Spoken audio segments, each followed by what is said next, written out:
Witam Was serdecznie, kochani. Janusz Dąbrowski, kanał Barwy Zdrowia na YouTube. O czym dzisiaj? Dzisiaj o tym, co jacyś ludzie wymyślają. Trafiłem na pewien materiał, jest dość znany materiał, ale wiadomo, że człowiek szuka, gdzieś coś tam znajduje. Na temat glifosatu. Ja już zamieściłem kilka audycji na moim kanale na temat glifosatu, między innymi audycja na temat profesora Gillesa Seraliniego, francuskiego naukowca, który po prostu rozłożył na łopatki akurat tę substancję. E, I co się okazało, że profesor Seralini wówczas zaczął mieć ogromne problemy. Zaczęto zarzucać mu przeróżne rzeczy, rzecz jasna, że niedokładnie te badania robił, że nieodpowiednia ilość szczurów była laboratoryjnych i tam takie chocki, klocki, domyślacie się, o co chodzi. Wiadomo, że osławiony Roundup, w skład którego wchodzi glifosat, jest takim herbicydem do niszczenia po prostu chwastów i stosuje się go do desykacji zbóż, wszelkich roślin, rzepaku, nierzepaku i tak dalej. Desykacja, czyli podsuszanie. Więc jeżeli na przykład ma być zbiór kombajnem, to ma być to szybko zrobione z iluś tam wielu hektarów. Musi być to zboże wysuszone, im lepiej wysuszone, zasuszone, to rolnik, o ile wiem, oczywiście może się pomylę, niech specjaliści ewentualnie mnie poprawią, otrzymuje większe pieniądze. Bo jeżeli jest zboże po prostu wilgotnawe, to trzeba później je suszyć, jest niebezpieczeństwo, że grzyby się będą mnożyły i tak dalej, i tak dalej. A więc jest desykacja, a więc się opryskuje na przykład pola, załóżmy rzepak. Rzepak ma to do siebie, że tworzy tak zwaną wiechę ze strąkami.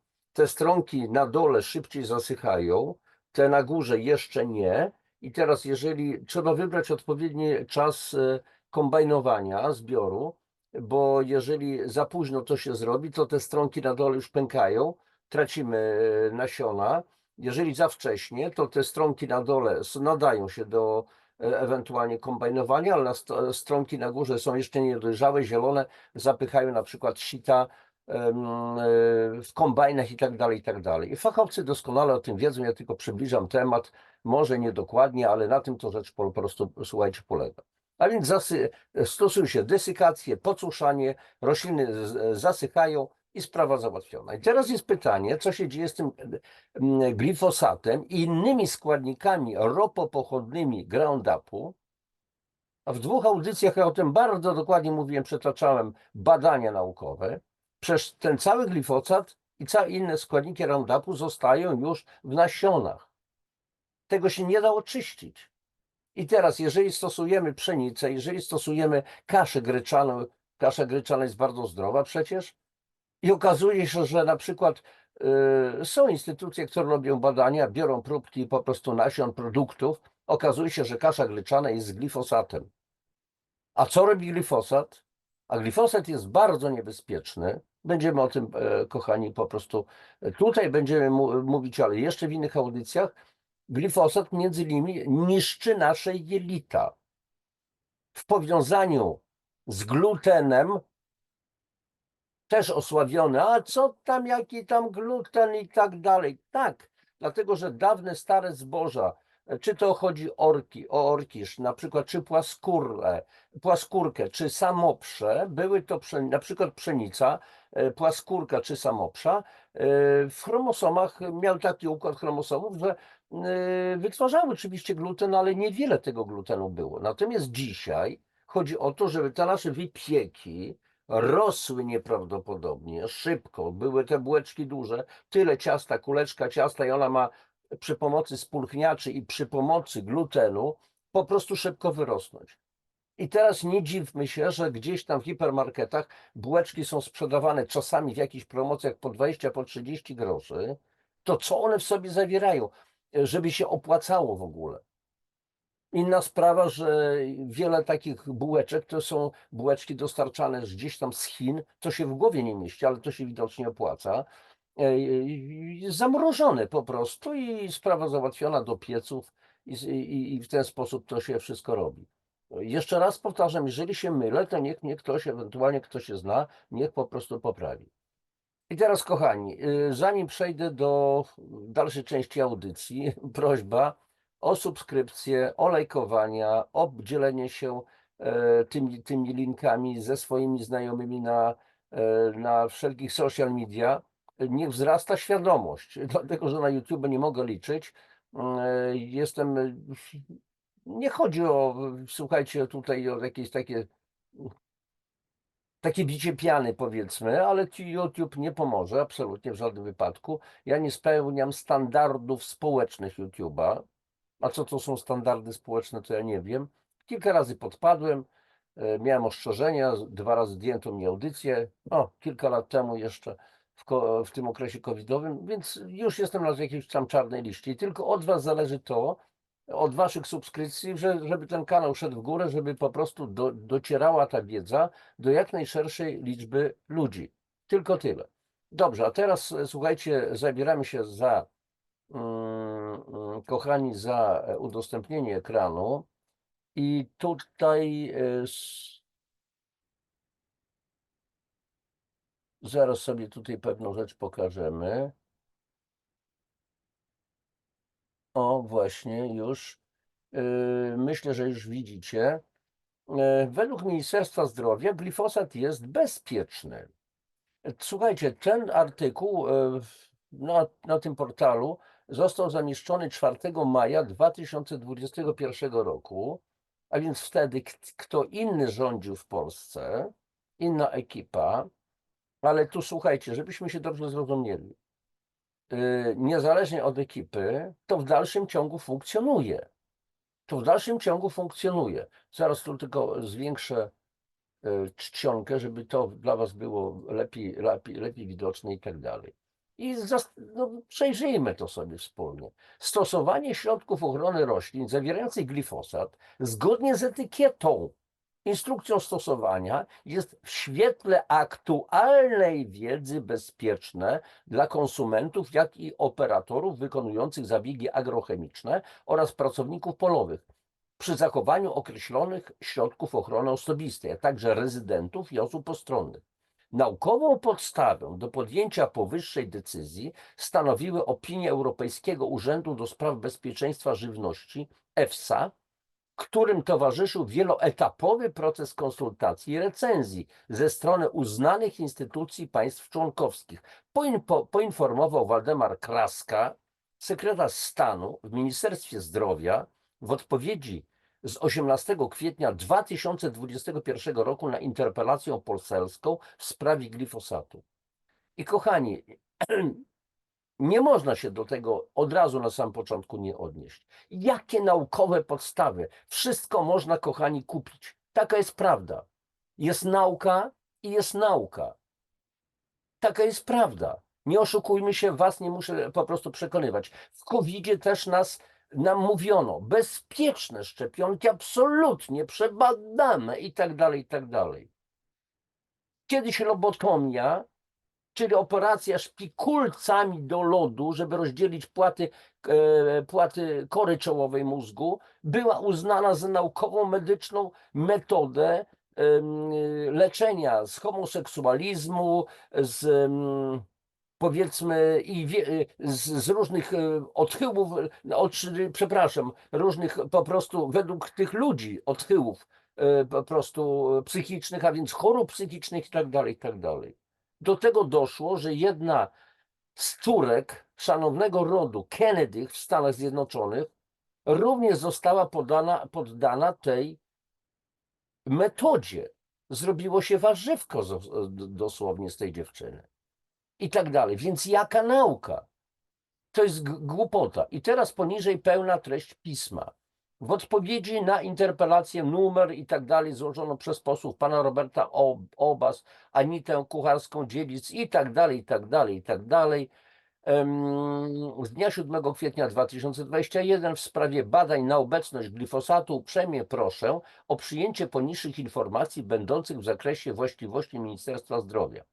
Odnosząc się do pytań numer 1 i 2 interpelacji, uprzejmie informuję, że organy Państwowej Inspekcji Sanitarnej prowadzą urzędową kontrolę żywności dotyczącą występowania pozostałości pestycydów w żywności, w tym również glifosatu, w zakresie zgodności z wyznaczonymi NDP, najwyższymi dopuszczalnymi poziomami. Najwyższe dopuszczalne poziomy. Na jakiej podstawie to się robi? Ustala się normy. A kto ustala te normy i według jakich czynników? Kontrole te umożliwiają ocenę stosowania przepisów prawa europejskiego w zakresie NDP dla tych związków w żywności zgodnie z rozporządzeniem numer Parlamentu Europejskiego i Rady z dnia 23 lutego 2005. Ile lat już upłynęło, co nie było żadnych innych badań? Między innymi badanie profesora Serelniego w sprawie najwyższych dopuszczalnych poziomów pozostałości pestycydów w żywności i paszy pochodzenia roślinnego i zwierzęcego oraz na ich powierzchni, zmieniające dyrektywę Rady, numer itd. Urzędowa kontrola i monitoring żywności prowadzone są przez Państwową Inspekcję Sanitarną zgodnie z planem pobierania próbek do badania żywności w ramach urzędowej kontroli i monitoringu dla Państwowej Inspekcji Sanitarnej. W 2018 roku organy Państwowej Inspekcji Sanitarnej zbadały w kierunku glifosatu próbki m.in. gruszek, jabłek, pszenicy, ziemniaków, malin, bakłażanów i innych. W 2019 roku glifosat był badany m.in. w brzoskwiniach, nektarynkach, gruszkach, grzybach, jabłkach, selerze korzeniowym, pomidorach, kaszach i innych. Oprócz sprawowanej urzędowej kontroli produktów znajdujących się w obrocie w kierunku zawartości poziomów glifosatu zgodnie z rocznym planem pobierania próbek do badania żywności w ramach urzędowej kontroli i monitoringu PIS, podejmowano dodatkowe ponadplanowe działania w 2019 roku dotyczące produktów zbożowych. Wyżej wymienione kontrole pozaplanowe były związane z doniesieniami jednej z organizacji konsumenckich dostępnymi w internecie dotyczącymi zawartości glifosatu w produktach zbożowych i polegały na przeprowadzeniu przez organy Państwowej Inspekcji Sanitarnej działań kontrolnych i weryfikacyjnych w zakładach produkcyjnych przetworów zbożowych zgodnie z ustawowymi kompetencjami. Mając na uwadze powyższe, jak również konieczność podjęcia działań urzędowych, w 2020 roku zaplanowany został pobór dodatkowych nacelowanych próbek żywności, m.in. kasz, płatków i mąki, w kierunku badania pestycydów specyficznych dla tych produktów, w tym również glifosatu. Na 2021 rok zaplanowano również monitorowanie poziomu glifosatu w zbożach ze szczególnym uwzględnieniem ziarna prosa. Z prosa robi się kaszę jaglaną i gryki przy zbiorze. Należy podkreślić, że w przypadku wykrycia przekroczeń wartości NDP, czyli norm dla glifosatu, czy też innych pozostałości pestycydów żywności w obrocie, podejmowane są działania administracyjne przewidziane przepisami prawa. Jeśli produkt znajduje się w obrocie, to jest wycofywany. W przypadku produktów krajowych, gdy zidentyfikowany zostanie producent krajowy, informacje o przekroczeniach są przekazywane do właściwych organów Państwowej Inspekcji Ochrony Roślin i Nasiennictwa celem podjęcia działań na poziomie gospodarstwa rolnego. Państwowa Inspekcja Ochrony Roślin i Nasiennictwa nadzoruje bowiem stosowanie środków ochrony roślin na etapie produkcji rolnej. Należy podkreślić, że w Unii Europejskiej funkcjonują ściśle określone ramy prawne i procedury, które określają zasady zatwierdzania substancji czynnych, ustalania lub zmiany wartości najwyższych dopuszczalnych poziomów, pozostałości pestycydów i kontroli pozostałości pestycydów w żywności. Zasadę ustanawiania NDP, czyli tych norm, na najniższym z możliwych poziomie stosuje się w każdym przypadku. Należy podkreślić, że wszystkie wartości NDP muszą być bezpieczne dla konsumenta w świetle aktualnej wiedzy. Słuchajcie, niedobrze mi się robi, jak słyszę o aktualnej wiedzy, bo to mi się bardzo kojarzy z tym młotem na czarowników i czarownice, maczugą na nieprawomyślnych lekarzy, którym zabiera się prawo wykonywania zawodu lub ogranicza się na przykład na rok czy na jakiś inny okres, motywując to, że to, co oni robią, pomagając pacjentom, stosując inne metody niż dopuszczone, ale metody często przebadane już naukowe, które są, więc zabiera im się te prawa, motywując to, że to, co ci lekarze nieprawomyślnie robią, że te ich metody są niezgodne z aktualną wiedzą naukową i medyczną. Kochani, już pewne sprawy trafiały, o ile wiem, do Sądu Najwyższego w Polsce i Sąd Najwyższy nie jest w stanie zdefiniować, bo nie ma takiego pojęcia, co to jest aktualna wiedza medyczna i naukowa. To jest humbug, to jest idiotyzm. Trzeba mówić o tym otwarcie. Dzisiaj, kochani, możecie to sprawdzić w internecie, wpiszcie pytanie, chociażby, ile rocznie publikuje się prac naukowych z dziedziny medycyny. To będziecie zszokowani, bo dziennie ukazuje się nawet kilka tysięcy prac. Jak pomnożymy to przez 365, to wychodzą ogromne liczby. I te prace bardzo często są to prace odkrywcze, więc jak można powiedzieć, że coś jest niezgodne z aktualną wiedzą medyczną? Kto jest w stanie przeczytać te tysiące, setki tysięcy, a nawet więcej prac, które ukazują się na całym świecie? Część z nich, około 20%, jest publikowanych w tak zwanym PubMed, czyli Biblii wielu lekarzy. I dla wielu lekarzy, tych prawomyślnych, jeżeli czegoś nie ma w PubMedzie, to nie istnieje. Ale dla przykładu, profesor Frydrychowski, wielu innych, podbierano im, cofnięto im prawo wykonywania zawodu, właśnie tłukąc ich tą maczugą, że to, co robią, jest niezgodne z aktualną wiedzą naukową i medyczną. Trzeba się puknąć w głowę. Zgodnie z rozporządzeniem, numer i tak dalej, maksymalne poziomy pozostałości, czyli NDP, to najwyższe poziomy pozostałości pestycydów, które są prawnie dopuszczone w żywności lub paszy dla zwierząt lub na ich powierzchni w oparciu o dobrą praktykę rolniczą i możliwe najniższe narażenie, nie stanowiące zagrożenia dla zdrowia wszystkich grup konsumentów. Znowu muszę tutaj przerwać. Kochani, kiedyś był taki lek, talidomid. Pisze się tychalidomid, stosowany w zachodniej Europie, zwłaszcza w Niemczech. Miał być bardzo bezpieczny. Nie pamiętam, to był chyba środek nasenny, tu się mogę po prostu pomylić. I co się okazało? Absolutnie bezpieczny środek. Tysiące dzieci urodziło się skancerowanych, bez rączek, bez nóżek i tak dalej, z różnymi innymi defektami. Ale później to odkryto, że to był skutek talidomidu. Wymyślono DDT, w Polsce nazywany azotoksem i inne były nazwy handlowe. Do dzisiaj, oczywiście już dawno jest zakazany, miał być bezpieczny. Do dzisiaj w mięsie fok, w mięsie ryb jest znajdowany. Wartości NDP są ustalane po ocenie właściwości substancji czynnej i zamierzonego zastosowania pestycydu. Te zasady dotyczą również żywności importowanej, określanej jako tolerancja importowa, aby sprostać potrzebom handlu międzynarodowego. Stosuje się kruczki, nazwy, tolerancja importowa. Dobrze, musimy to zrobić, bo musimy handlować. Przed ustanowieniem wartości NDP dla danego pestycydu lub zmianą ustanowionej wartości NDP, EFSA określa substancje, jakie występują w tzw. pozostałościach w roślinach po zastosowaniu substancji czynnej zgodnym z etykietą, instrukcją stosowania oraz oznacza ich poziomy.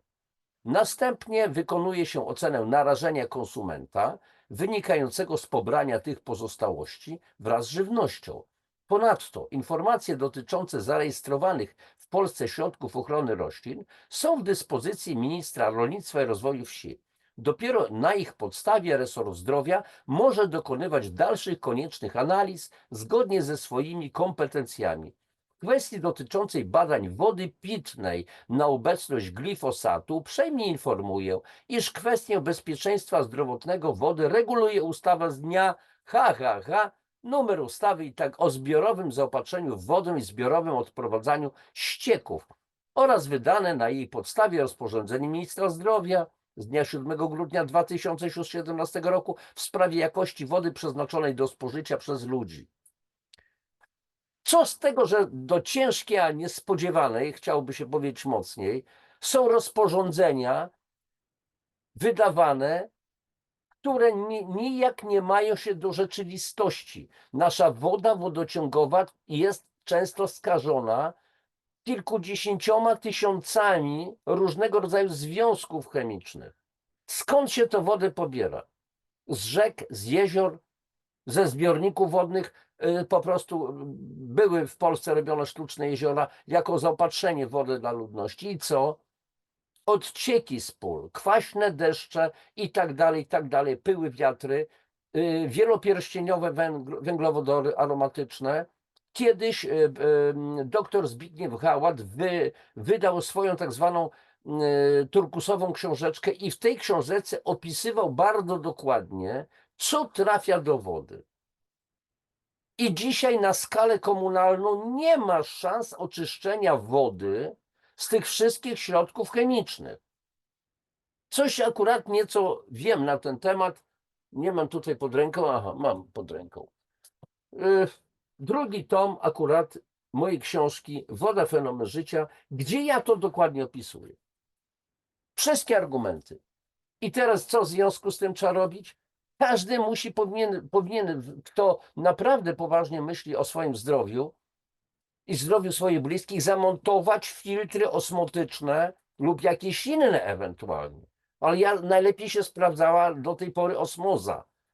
Filtr osmotyczny w domu, gdzie woda dociera do was, jest filtrowana, czerpiecie z dodatkowego zbiornika czystą wodę, w której nie ma żadnych pierwotniaków, nie ma żadnych pozostałości środków chemicznych, pestycydów, żadnych bakterii, żadnych wirusów i tak dalej, bo ten filtr niczego nie przepuści.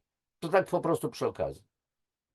Wskazane rozporządzenie określa m.in. wymagania mikrobiologiczne i fizykochemiczne, jakim powinna odpowiadać woda przeznaczona do spożycia przez ludzi.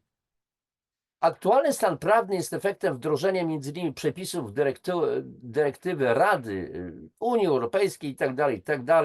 W sprawie jakości wody przeznaczonej do spożycia itd. Ta dyrektywa wskazuje parametry, które mają znaczenie dla bezpieczeństwa zdrowotnego konsumentów oraz bezpieczne wartości dla tych parametrów. Przy ustalaniu tych wartości uwzględniono dostępną wiedzę naukową, a także zasadę ostrożności i zachowania bezpieczeństwa zdrowotnego konsumentów. Nie chcę już nawet tego komentować. Typowy aparatczyk, niezależnie od władzy, takich aparatczyków jest mnóstwo, którzy nie mają nawet zazielonielonego pojęcia. Tak, zadzieram nosa, bo wiem coś na ten temat. Więc dlatego w ten sposób mówię, kochani.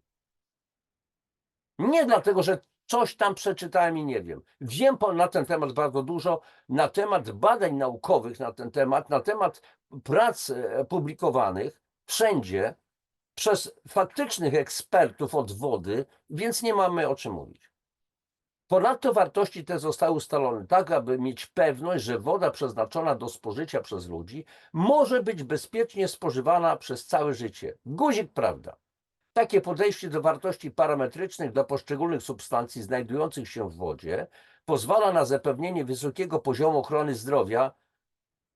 Nie wiem, czy śmiać, czy się płakać, i śmieszno, i straszno. Tym samym minimalizuje ono ryzyko zdrowotne konsumentów związane ze spożywaniem wody o nieodpowiedniej jakości. Wskazany w interpelacji glifosat jest substancją czynną niektórych nieselektywnych herbicydów. W ślad za dyrektywą numer w rozporządzeniu ministra zdrowia z grudnia 2017 wskazano m.in. dopuszczalne zakresy wartości dla pestycydów, sumy poszczególnych pestycydów wykrytych, oznaczonych ilościowo w ramach monitoringu. Jednocześnie zaznaczono, że termin pestycydy obejmuje organiczne insektycydy, czyli środki do zwalczania różnego rodzaju owodów, herbicydy, do zwalczania chwastów, fungicydy, zwalczania grzybów, nematocydy, akarycydy, algicydy, rodentycydy, slinicydy, a także produkty pochodne, m.in. regulatory wzrostu oraz ich pochodne metabolity, a także produkty ich rozkładu i reakcji. Przynajmniej dowiedzieliście się, kochani, jakie są różnego rodzaju środki, trudne czasami do wymienienia i środki, o których często nie mamy zielonego pojęcia, do czego one służą i tak dalej. W rozporządzeniu wskazano również, że należy oznaczać jedynie te pestycydy, których występowania w wodzie można oczekiwać w danej strefie zaopatrzenia w wodę. W tym miejscu należy nadmienić, że zakres oznaczanych pestycydów w wodzie przeznaczonej do spożycia przez ludzi jest obecnie ustalany przez właściwego państwowego inspektora sanitarnego po uwzględnieniu szeregu czynników, w tym środków ochrony roślin stosowanych lokalnie. W związku z powyższym, mimo że rozporządzenie ministra zdrowia z grudnia 2017 w sprawie jakości wody przeznaczonej do spożycia przez ludzi nie wyróżnia glifosatu jako oddzielnego parametru podlegającego monitorowaniu w wodzie przeznaczonej do spożycia przez ludzi, nie wyklucza to jego badania z uwagi na potencjalną możliwość występowania w danej strefie zaopatrzenia w wodę. Ponadto należy wskazać, że w wytycznych dotyczących jakości wody do picia Światowej Organizacji Zdrowia jako powód nieustalenia zalecanej wartości dla substancji chemicznej glifosat i jego głównego metabolitu, kwasu aminomethylofosfonowego, określono, że występują w wodzie do picia w stężeniach dużo niższych niż potencjalnie niebezpieczne dla zdrowia.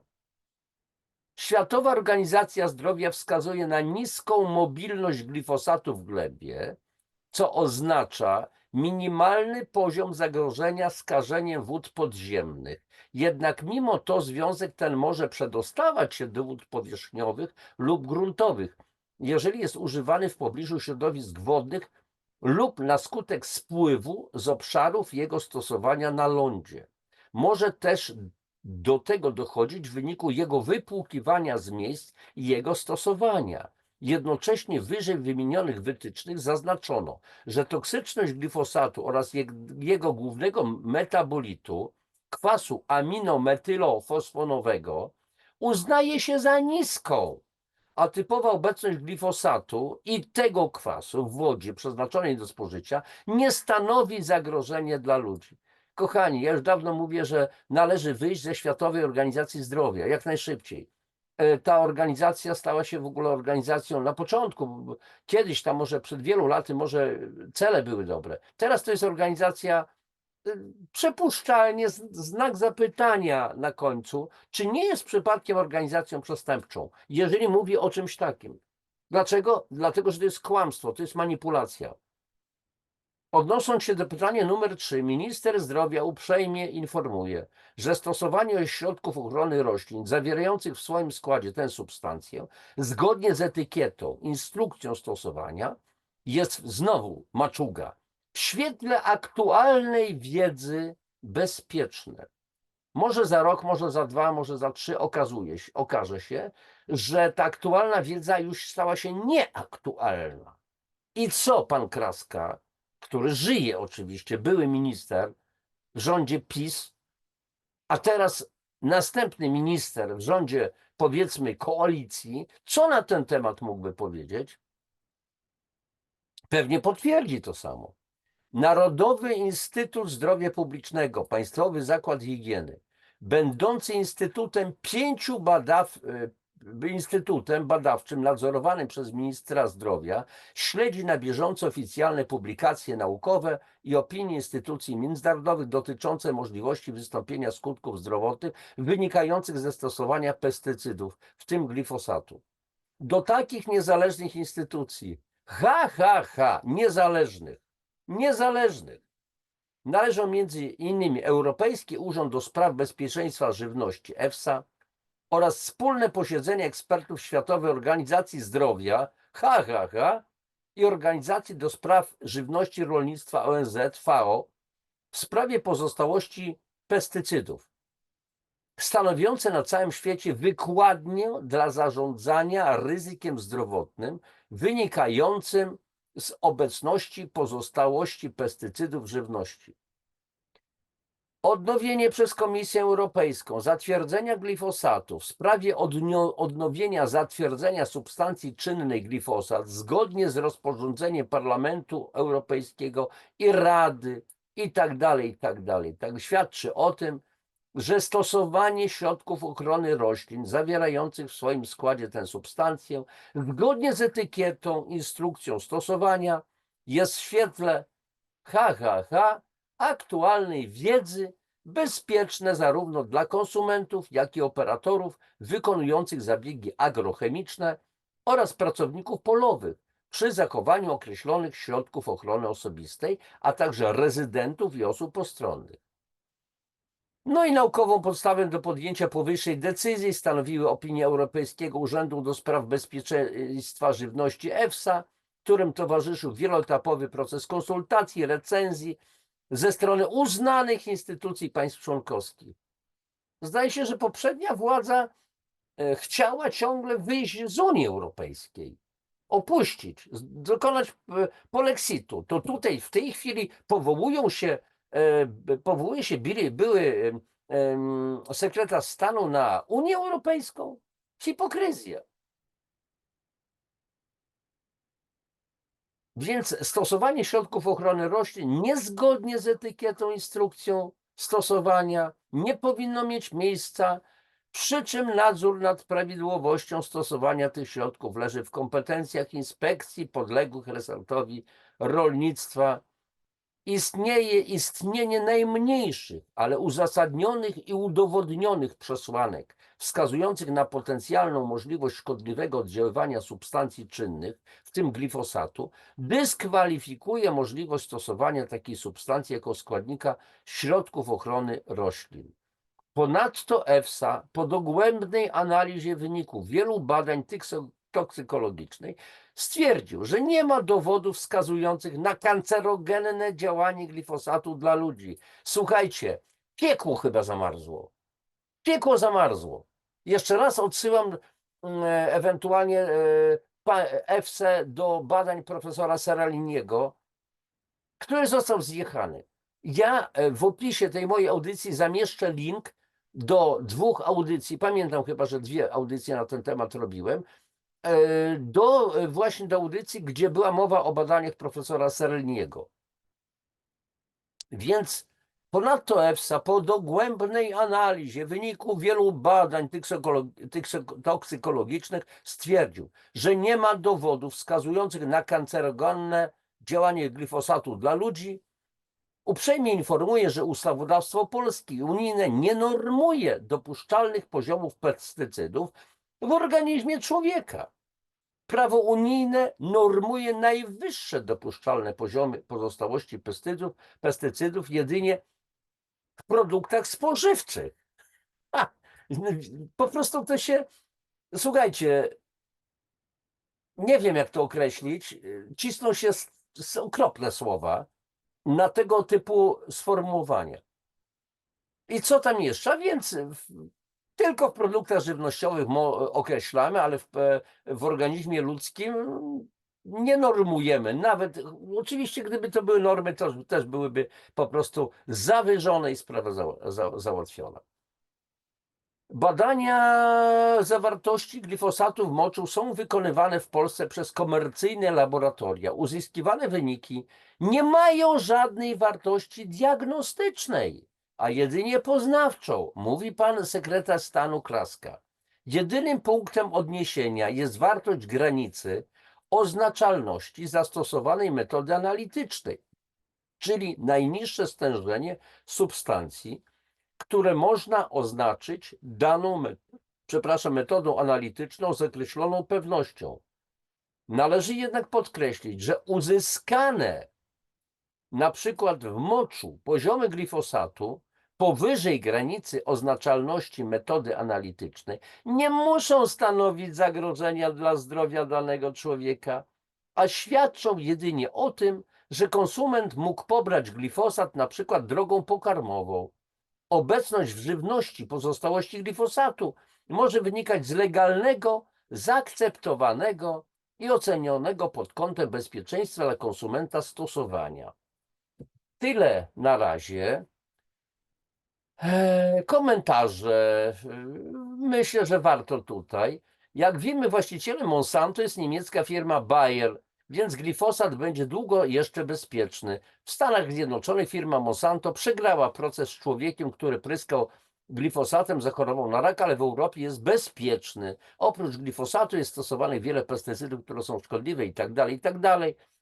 Badanie na obecność glifosatu to ściema, tak samo jak wysyłanie Ukraińców na kwarantannę, na zakupy w Biedronce i tak dalej. Ale to akurat to było w 2021 roku oczywiście i tak dalej. Od minimum 30 lat wiadomo, że glifosat nie jest bezpieczny. Problemem jest brak taniej, skutecznej alternatywy. Lobby GMO, jakie stoi za glifosatem, nie pozwoli go wycofać z rynku i sprawa załatwiona. To byłoby na tyle. Kochani, zatrzymuję już udostępnienie. A więc mamy kwiatuszki, fantastyczne kwiatuszki, przez to, słuchajcie, no jeszcze raz powtarzam, i śmieszno, i straszno, to jest przerażające. Co ci ludzie, nasi decydenci mają w tych pustych makówkach? Ale przepraszam, oksymoron chyba popełniłem, bo jak jest pusta makówka, to znaczy, że nic tam nie mają, więc pytanie jest bez sensu. Ci ludzie po prostu pilnują przepisów, zarządzeń, oni w ogóle nie dbają o nas, o nasze zdrowie i tak dalej. Im wystarczy, że takie są normy ustalone i sprawa załatwiona, całą resztę się wyrzuca. Słyszeliście to, co czytałem. Link do tych wypocin zostawię oczywiście w opisie audycji, sprawa załatwiona. I to byłoby na tyle. Kochani, glifosat, jeszcze raz powtarzam, w połączeniu z glutenem niszczy nasze jelita. Jelito to jest 80 co najmniej procent mocy układu odpornościowego. Jeżeli jelito jest zniszczone, to nie mamy układu odpornościowego. Jeżeli jelito jest zniszczone, to nie mamy jak wchłaniać poprzez kosmyki jelitowe strawionego pokarmu. Strawiony pokarm nie będzie strawiony wskutek obecności chemii, między innymi glifosatu i innych składników żywności, dlatego że to jest ta trutka na szczury, to jest jednocześnie silna toksyna o charakterze kwasu. Jeżeli dochodzi do potwornego zakwaszenia organizmów, czyli do powstania kwasicy metabolicznej niskiego stopnia, utajonej, tak zwanej latentnej, bo ona jest utajona, bezobjawowa, bo nie da się ich metodami, nie da się tego określić metodami medycznymi. Oprócz tego na uczelniach medycznych nie uczy się w ogóle studentów o kwasicy metabolicznej niskiego stopnia utajonej, czyli latentnej, powtórzę. To dochodzi do tego, że organizm nie jest w stanie strawić tego, co wtłaczamy w siebie. Dlaczego? Bo między innymi trzustka, która bierze udział w procesie trawienia, nie wytworzy enzymów trzustkowych silnie zasadowych, bo nie będzie miała z czego. A do wytworzenia tych enzymów są niezbędne między innymi, kochani, składniki mineralne. W pokarmach, w produktach do jedzenia nie mamy tych składników mineralnych, a to, co mamy nawet w organizmie, jest zużywane na to, żeby bronić pH krwi. Alkalicznego pH krwi 7,35, 7,45. I te 7,35 to już jest niebezpieczne, bo to już świadczy o tym, że organizm wyczerpuje zasoby mineralne. I proste. Nie trawimy, przychodzi jedno dziurko, weszło, drugą wyszło i tak dalej. Jesteśmy głodni, pojawia się właśnie zakwaszenie organizmu, później insulinooporność, bo jemy dużo, za dużo węglowodanów i tak dalej. I to jest błędne koło w ogóle. Dobra, dość tego wywnętrzania się. Wiecie, o co chodzi. Dziękuję za waszą obecność. Jeszcze raz proszę o linki. Oddzieleni się linkami do tej audycji ze swoimi bliskimi, znajomymi, wszędzie, gdzie tylko się da. Proszę Was o lajki, o subskrypcje, o komentowanie i tak dalej, i tak dalej. Niech ten kanał idzie w górę. Jak długo będzie? Mam nadzieję, że długo. Zobaczymy. Papatki. Do następnego zobaczenia. Pa, pa.